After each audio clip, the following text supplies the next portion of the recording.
Reciban un cordial saludo de la Academia Quetzalteca de Constitucionalistas. El día de hoy nos acompaña el maestro Carlos Rafael Rodríguez Serna Rosada, quien va a abordar el tema sobre las reformas que necesita la actual Constitución Política de la República de Guatemala. Y en ese sentido, él tiene una vasta experiencia en derecho constitucional.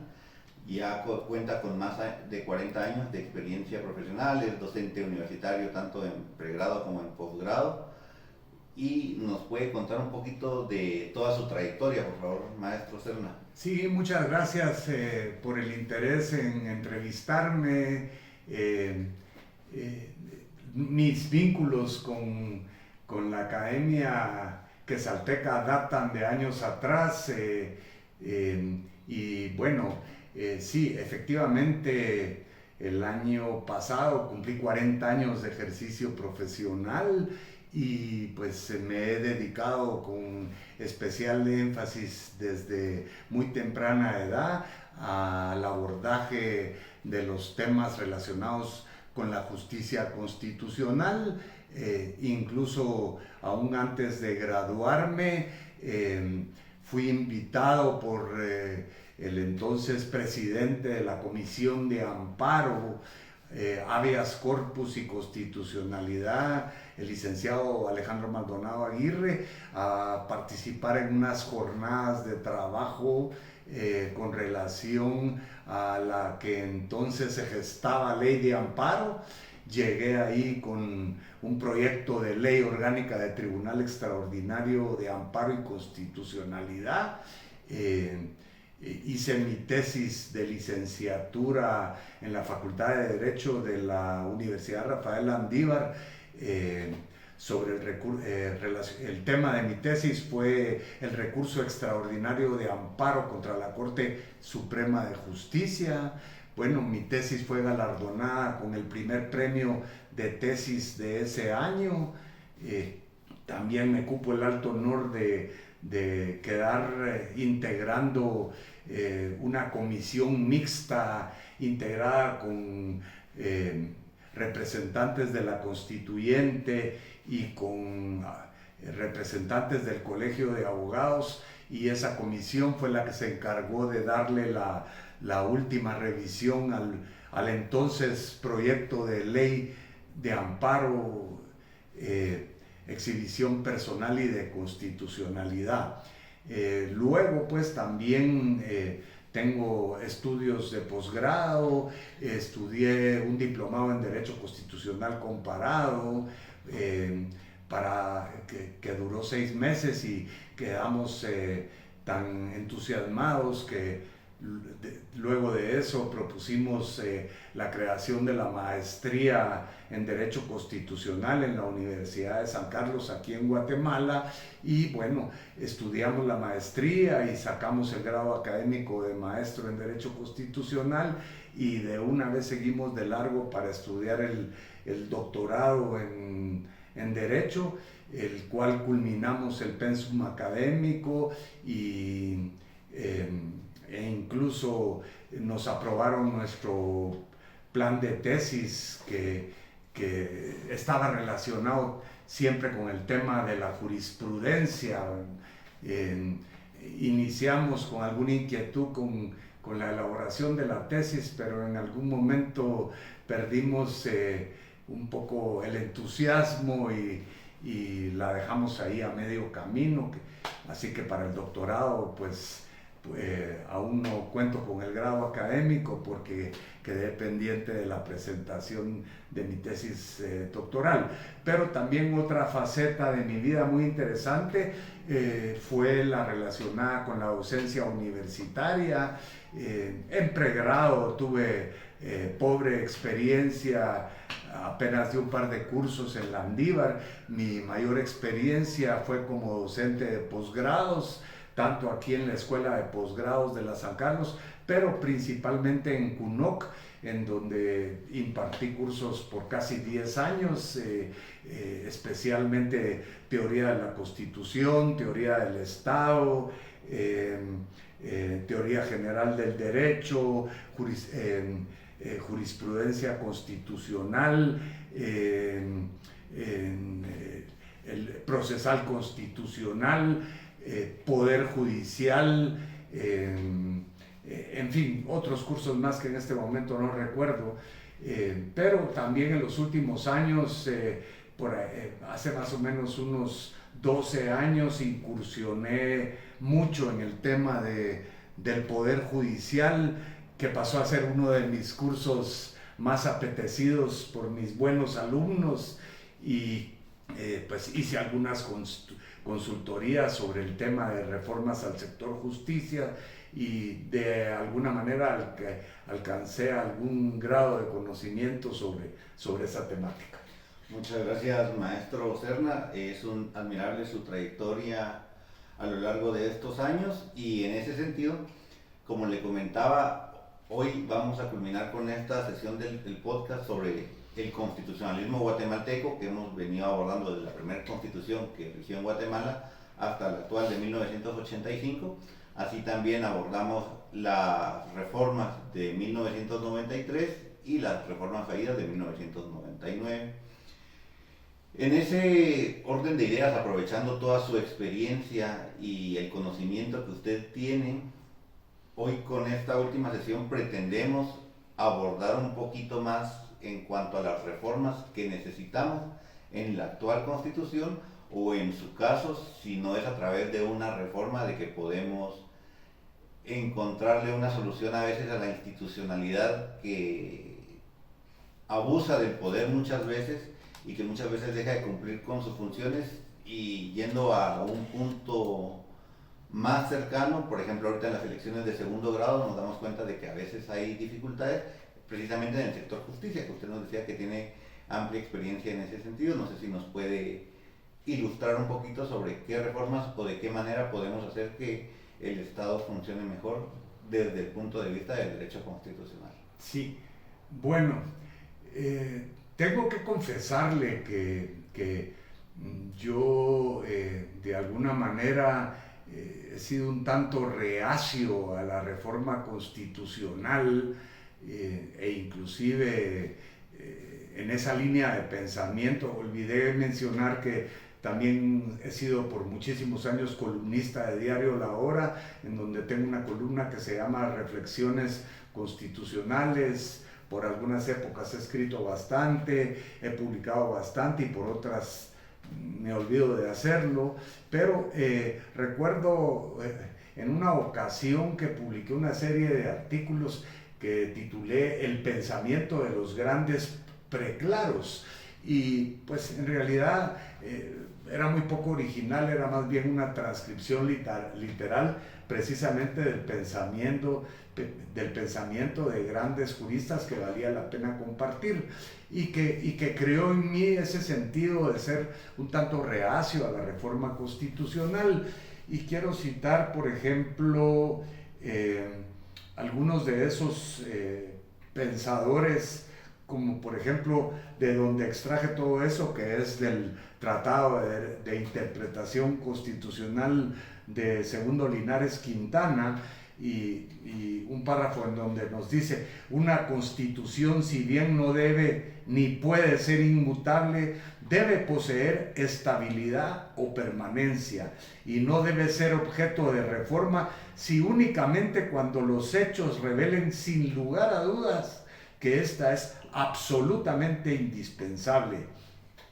Muchas veces conviene sacrificar la posibilidad de incorporar alguna institución novedosa, la última moda constitucional o una mejor técnica en el código político, en aras de la superior conveniencia de mantener la estabilidad de las instituciones. Es universalmente reconocido que ningún progreso político ni social puede alcanzarse cuando la ley fundamental de un país experimenta constante modificación. No solamente los cambios frecuentes en el sistema constitucional de un Estado introducen necesariamente elementos perturbadores en la vida de un pueblo, sino que el mero hecho de que tales cambios sean posibles y con probabilidades de ocurrir, contribuye a mantener al pueblo en agitación. Ese es un pensador, William Willoughby, en su obra The Government of the Modern States. Y también podemos citar al gran pensador Alberti, con sus bases, sus obras completas. El principal medio de afianzar el respeto de la Constitución es evitar en todo lo posible sus reformas. Ellas pueden ser necesarias a veces, pero constituyen siempre una crisis pública más o menos grave. Ellas son lo que las amputaciones al cuerpo humano, necesarias a veces, pero terribles siempre. Deben evitarse todo lo posible o retardarse lo más. La verdadera sanción de las leyes reside en su duración. Y bueno, pues además que es común achacar a defectos de la Constitución inconvenientes que resultan exclusivamente de su inobservancia y violación, trasladando así maliciosamente la responsabilidad de los malos gobernantes y gobernados al texto de la Constitución conculcada. Ese es el pensamiento que he sostenido me viene a la mente algo que dijo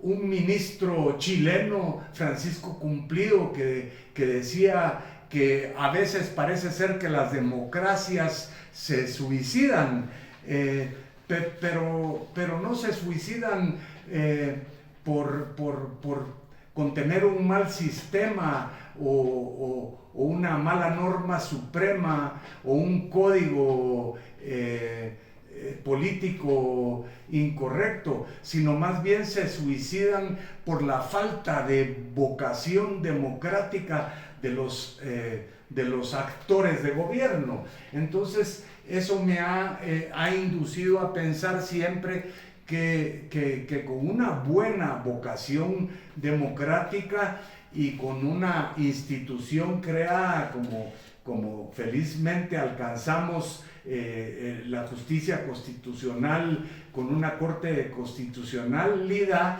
íbamos a lograr mantener viva la Constitución y actualizándose permanentemente con el orden del tiempo.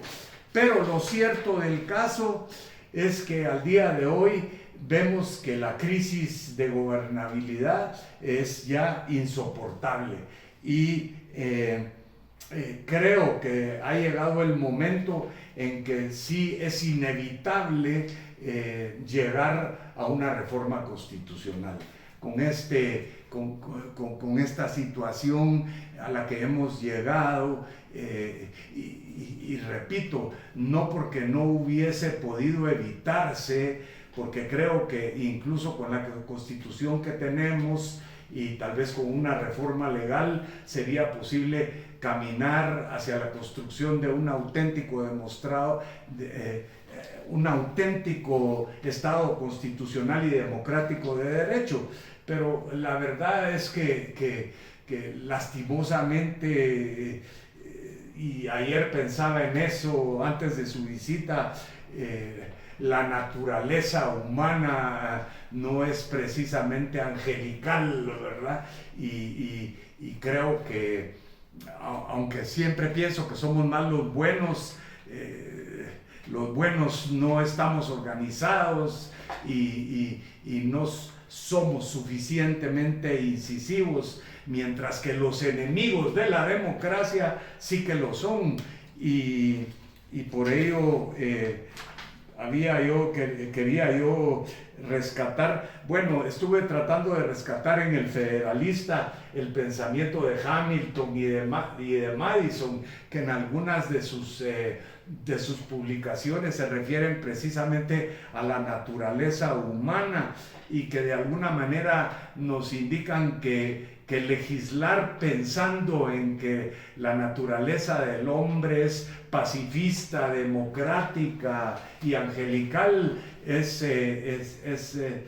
cometer una grave equivocación, puesto que el análisis de la experiencia lleva a determinar, y ahora la experiencia que estamos viviendo en Guatemala nos lleva a determinar en que no es así y que tenemos que ser exhaustivos en el desarrollo de las instituciones para evitar que, como dice el adagio, echa la ley, echa la trampa, ¿verdad? Zaffaroni nos dice, no es simple de democratizar, pues que las tendencias antidemocráticas, aun cuando vean perdida su posición, tratan siempre de enmascararse bajo otra forma. Y como lo hemos visto aquí en Guatemala, al haberse visto copadas las comisiones de postulación por poderes económicos, políticos y otros no tan ocultos, ¿verdad? Y entonces nos dice Zaffaroni que siempre tratan de enmascararse bajo otra forma, adoptar la forma democrática y minarla desde adentro, dice. Las burocracias y los intereses partidistas de los modelos primitivos, aquí se refiere a un modelo del que él nos habla en su clasificación de los poderes judiciales, y el más anticuado y perverso es el modelo empírico primitivo. Entonces nos dice que las burocracias y los intereses partidistas de los modelos primitivos resistirán cualquier órgano de gobierno autónomo, pero si no pueden evitarlo, van a intentar coparlo y mantenerlo bajo su control, de ser posible, desvirtuando su sentido. Aquí está hablando él de los consejos de las magistraturas, ¿verdad? Entonces, definitivamente creo que sí ha llegado el momento de una reforma constitucional, y como la verdad es de que mucho se habla de la judicialización de la política, y entiendo por qué se habla de eso, y tiene un sentido perverso, pero yo también pienso que tiene un sentido positivo, pues. ¿Por qué? Porque hay una fábula ahí de Federico II en la Prusia, y que él quería quitar un molino porque le quitaba la vista del castillo, y se lo quiso comprar al dueño del molino, y pues no pudo hacerlo, y lo amenazó, y quiso utilizar todo su poder como monarca para obligar al fulano a quitar el molino del camino, y la respuesta del dueño del molino fue: gracias a Dios todavía hay jueces en Berlín, ¿verdad? Entonces, ¿a qué nos lleva esto? Pues a que no hay acto del poder público que no esté sometido a derecho, y el último valladar contra la arbitrariedad son los tribunales de justicia. Entonces, si tenemos buenos jueces, todavía podemos respirar. Pero ¿y a qué quiero llegar? A que precisamente se necesita una reforma constitucional, pero muy especialmente en el sector justicia. En los métodos de selección y nombramiento de los jueces es a donde tenemos que apuntar. Y aquí tal vez conviene que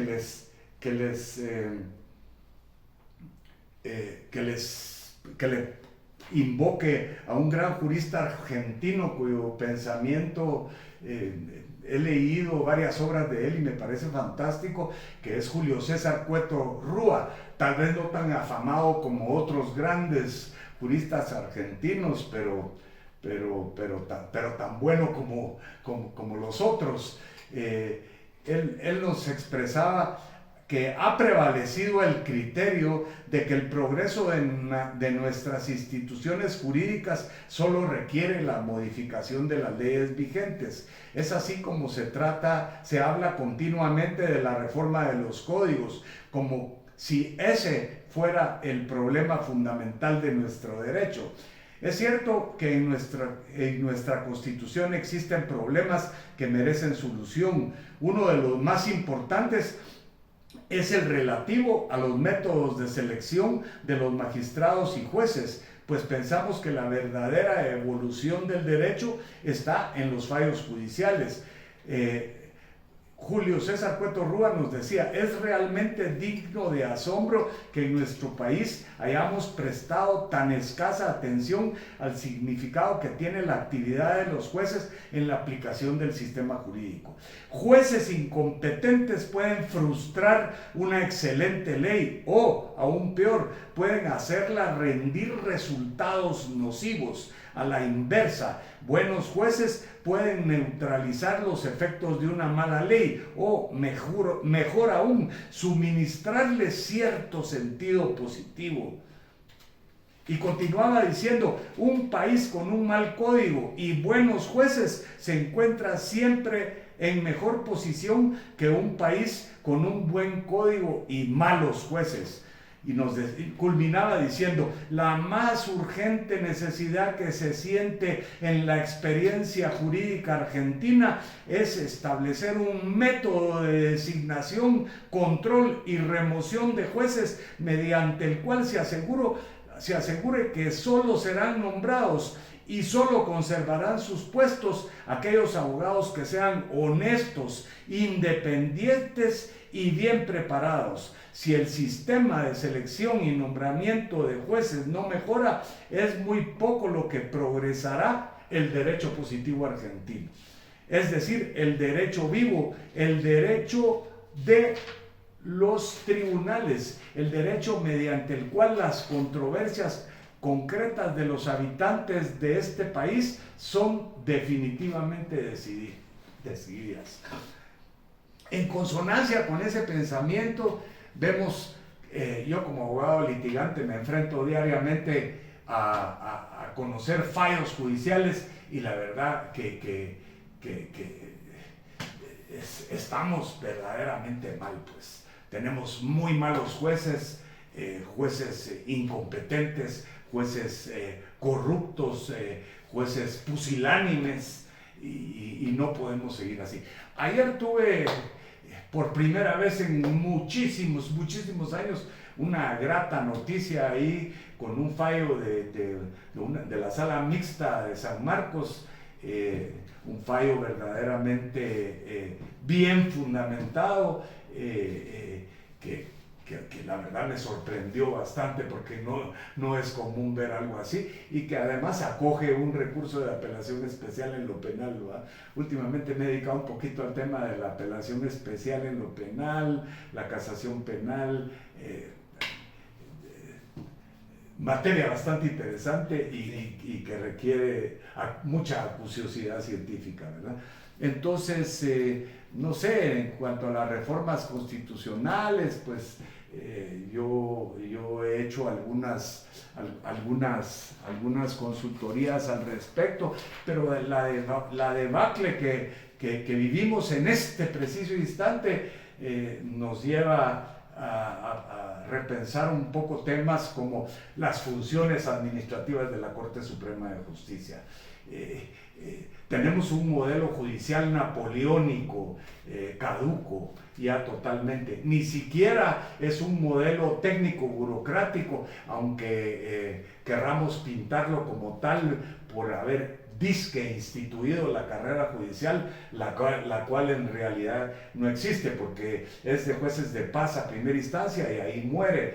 porque desgraciadamente con aberrantes fallos de la Corte de Constitucionalidad han excluido cuando les conviene a las salas de apelaciones y a los magistrados de Corte Suprema de Justicia de carrera judicial. Y digo cuando les conviene, porque para todo lo que no es así, entonces ahí sí forman parte de la carrera judicial, pero no lo forman para lo más importante, que es que su ingreso a la carrera judicial debe ser por concurso público de oposición y méritos, ¿verdad?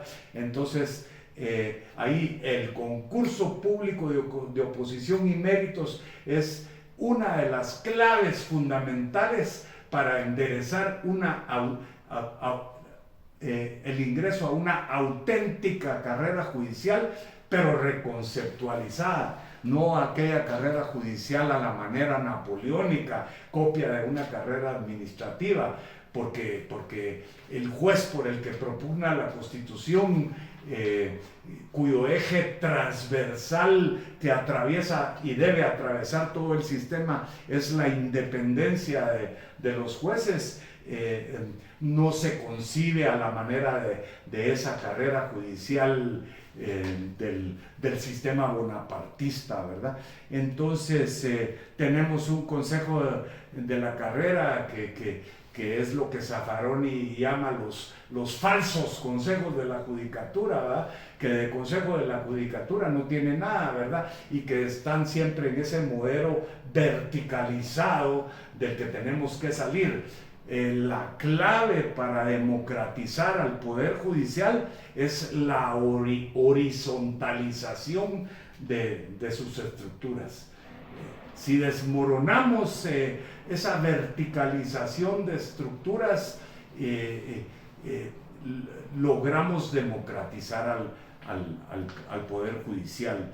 ¿Y cuál es la manera de hacerlo?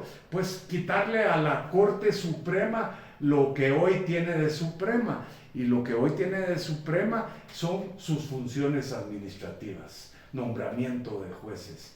Ahí es donde pueden incidir las cúpulas del judicial en la independencia e imparcialidad de los jueces, ¿verdad? Entonces, si destruimos esas estructuras verticales a través de un análisis ponderado y crítico, podemos construir un sistema para que esté a la altura de las democracias contemporáneas. Por ahí va el tema de las reformas al sector justicia. Hay que crear entonces un auténtico consejo de la judicatura, como los modelos de la Europa continental, tal vez el mejor modelo, el modelo italiano, ¿verdad?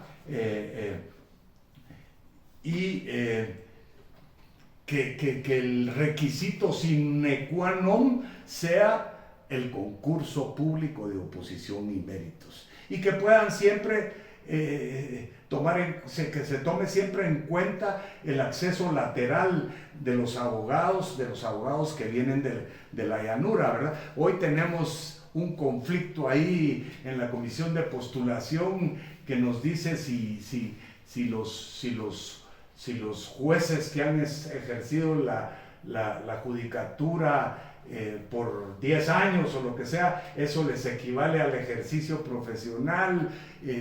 Estaba yo viendo antes de que usted viniera los fallos que ha dictado la Corte en uno y otro sentido.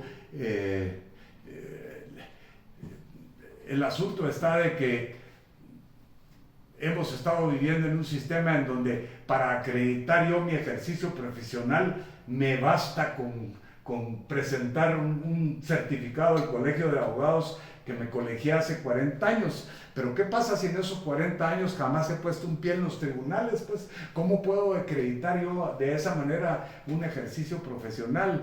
Por eso estaba tratando de extraer ahí algunas normas muy interesantes de un reglamento argentino para concursos de oposición de jueces, ¿verdad? En donde ahí sí, bueno, si yo digo que tengo una especialidad en casación, pues tengo que presentar al jurado calificador de mis credenciales, pues qué es lo que he hecho en casación durante estos 40 años de ejercicio profesional. Pero si lo que tengo es una cevichería y nunca he puesto un pie en los tribunales, ¿cómo puedo ir a parar a ser magistrado de la Corte Suprema de Justicia? Pues eso es inconcebible.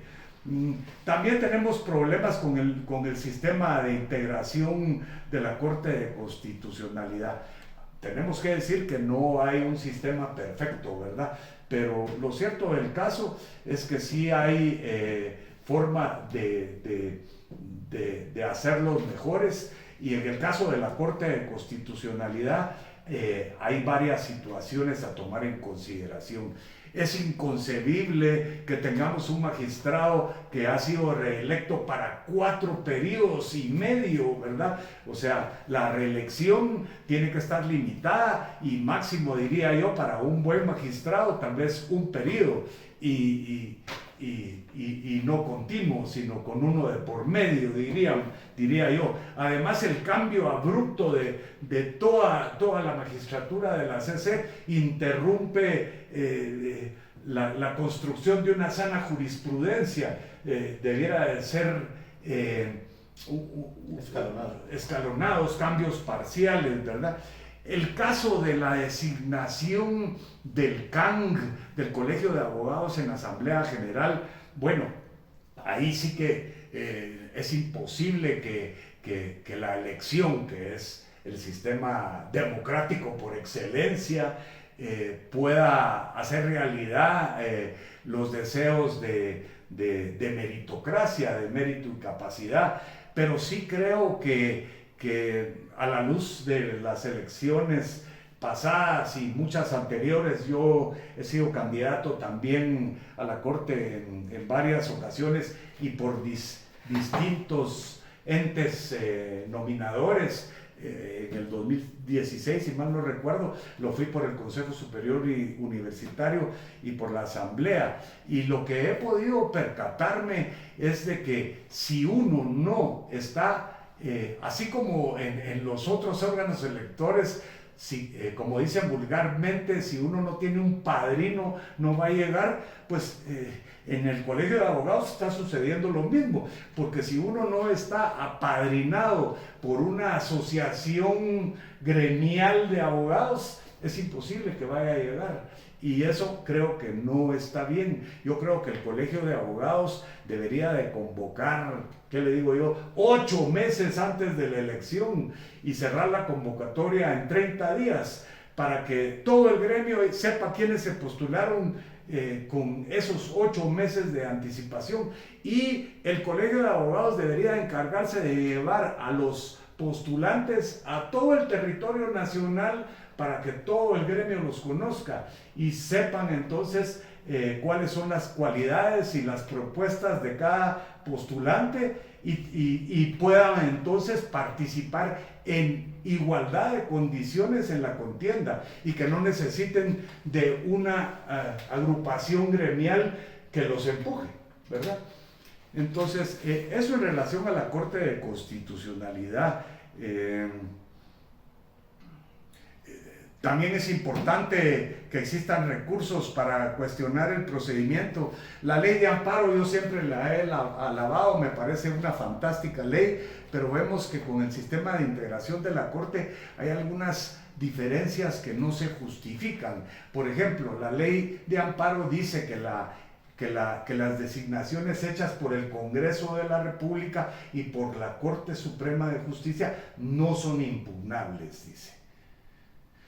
Luego dice que sí son impugnables la del Consejo Superior Universitario y la del Colegio de Abogados.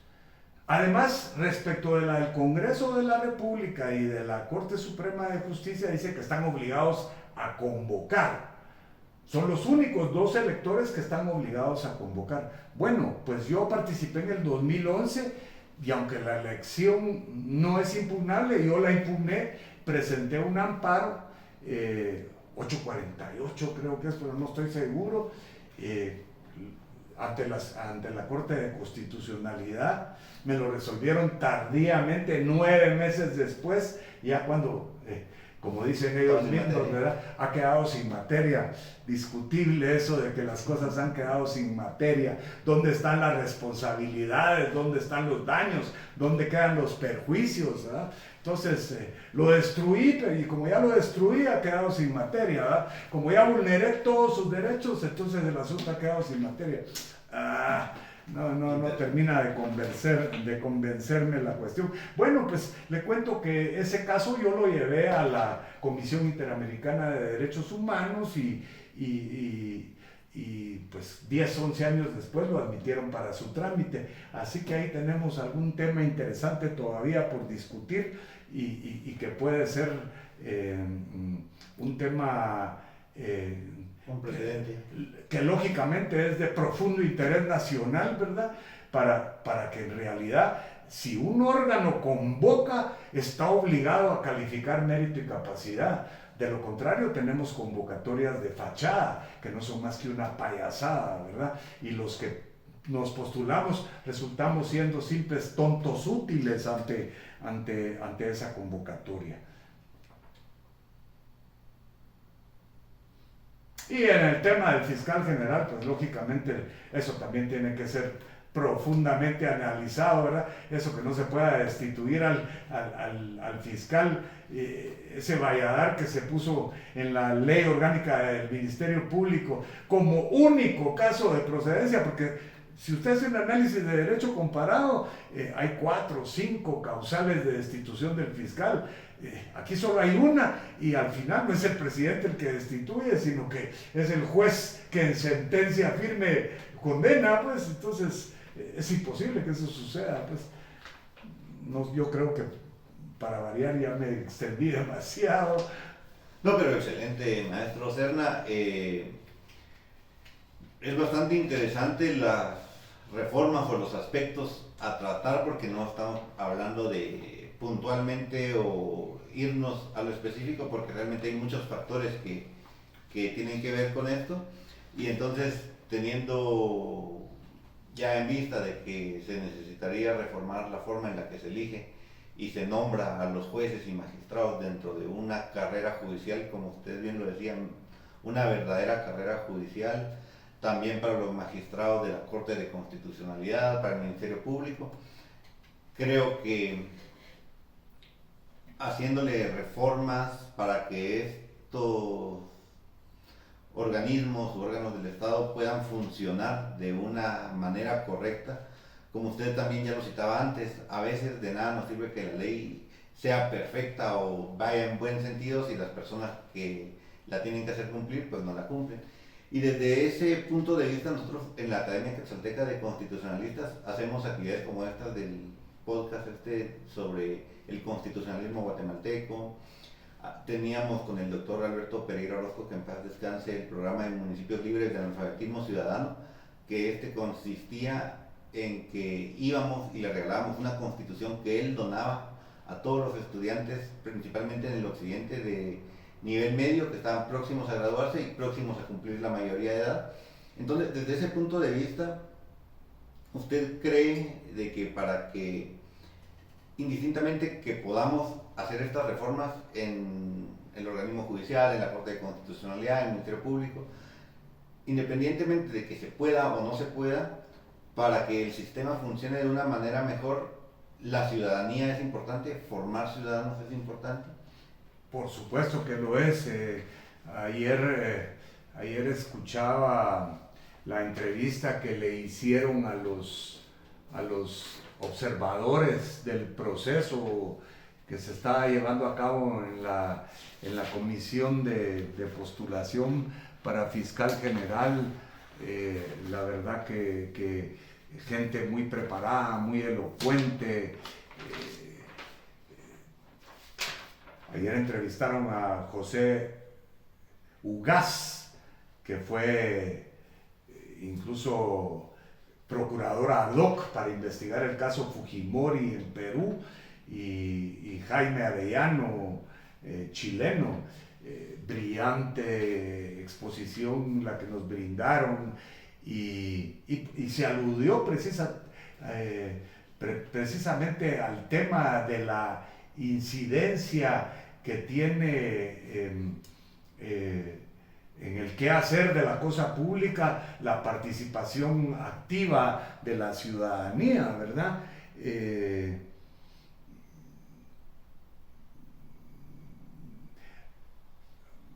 Algún jurista de la vieja guardia decía que aquel que se precie de ser constitucionalista tiene que tener en su biblioteca, por un lado, la obra El Federalista y por otro, La Democracia en América de Tocqueville. Y cuando en el libro de La Democracia en América de Tocqueville, él se admira de cómo en Estados Unidos la ciudadanía participa activamente en el quehacer de su localidad, ¿verdad? Y esa es la manera como se viste de cuerpo entero un ciudadano, porque un ciudadano no es ir solo a votar cada 4 años, ¿verdad? Es participar activamente, pues, de las varias maneras en que eso se puede hacer. Entonces, la fiscalización del quehacer de la cosa pública en manos de la ciudadanía tiene una importancia inobjetable, por supuesto.